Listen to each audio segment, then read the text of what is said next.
Welcome, in front of me I have LENOVO Tab P11 and today I'll show you how you can change your lock screen wallpaper. So let me show you how it looks in my case.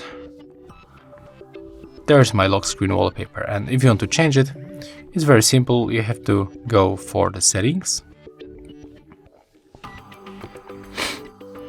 Next, go for display.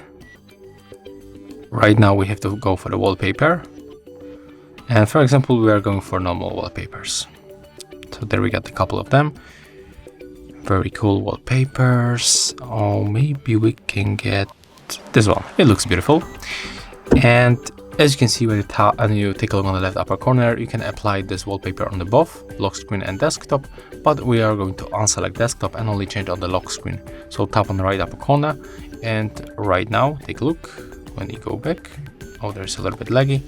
When you lock our device and take a look on the lock screen wallpaper, as you can see, it changed. So that's all. If you found this video helpful, remember to leave a like, comment and subscribe to our channel.